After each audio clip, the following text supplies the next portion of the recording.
Adani group से जुड़े एक हाई प्रोफाइल लीगल केस में नया अपडेट सामने आया है। अमेरिकी रेगुलेटर SEC ने कोर्ट से समन भेजने की प्रक्रिया को लेकर नई अनुमति मांगी है, जबकि अदानी ग्रुप ने आरोपों को बेबुनियाद बताते हुए कानूनी रास्ता अपनाने की बात कही है। अब क्या है पूरा मामला, चलिए इस वीडियो में जानने की कोशिश करते हैं और आगे क्या होगा ये भी समझते हैं।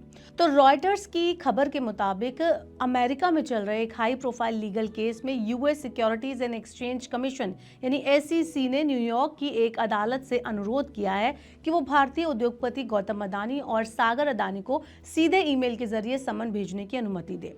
ये कदम कथित तौर पर एक 265 मिलियन ब्राइवरी स्कीम और धोखाधड़ी से जुड़े मामले की जांच के सिलसिले में उठाया गया है। SEC का कहना है कि इससे पहले भारत सरकार के माध्यम से समन भेजने के लिए 2 बार अनुरोध किया गया था, लेकिन वो प्रोसेस पूरा नहीं हो सका। इसी कारण अब अमेरिकी रेगुलेटर कोर्ट से ये अनुमति मांग रहा है कि वो डायरेक्ट ईमेल के जरिए कानूनी नोटिस भेज सके। चलिए आपको बताते हैं कि ये पूरा मामला क्या है, क्या आधार है इसका। तो रिपोर्ट के अनुसार ये केस अमेरिका में किसी भारतीय कॉन्ग्लोमेरेट से जुड़ा हुआ सबसे चर्चित कानूनी मामलों में से एक इसको माना जा रहा है।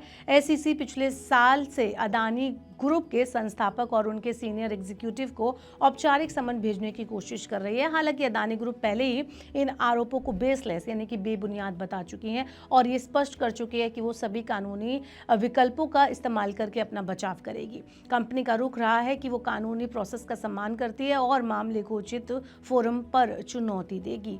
आगे बताते हैं कि SEC की कोर्ट में क्या दलील रही। तो SEC ने न्यूयॉर्क कोर्ट को दिए गए अपने जवाब में कहा कि मौजूदा चैनल के जरिए समन की सेवा पूरी होने की संभावना कम है, इसलिए रेगुलेटर चाहता है कि उसे सीधे ईमेल के माध्यम से समन भेजने की अनुमति दी जाए ताकि कानूनी प्रक्रिया आगे बढ़ सके।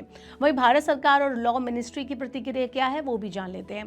तो भारत के लॉ मिनिस्ट्री की ओर से फिलहाल इस ताजा फाइलिंग पर कोई भी नया आधिकारिक बयान यानी कि ऑफिशियल अनाउंसमेंट नहीं किया गया है। इससे पहले मंत्रालय ये कह चुका है कि मामला निजी कंपनियों और अमेरिका के बीच एक कानूनी विषय है।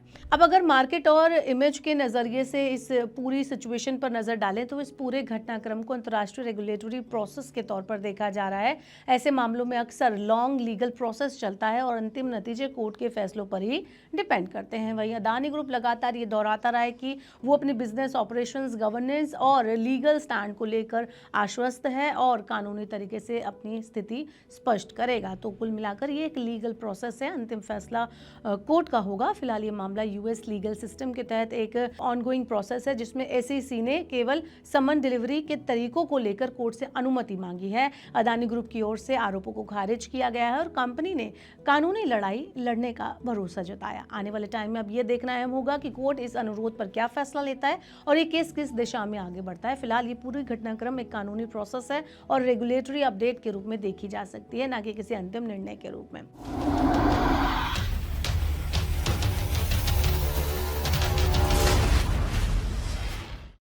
बिगड़े हालात में कैसे बनेगी बात? जनता को चाहिए एक ही जवाब, क्या टैक्स का बोझ कम करेगी सरकार? टैरिफ का डर जब तक नहीं होगा पार, मुश्किल में रहेगा कारोबार। रिफॉर्म के एजेंडे से पीछे नहीं हटना है, लेकिन आगे क्या? सबका मिलेगा जवाब जब 1 फरवरी को पेश होगा देश का बजट। बजट 2026 का 360 डिग्री कवरेज सिर्फ मनी 9 पर। इकोनॉमी, शेयर बाजार और आपके इन्वेस्टमेंट पर क्या होगा असर, जानिए और समझिए हमारे साथ दिन भर।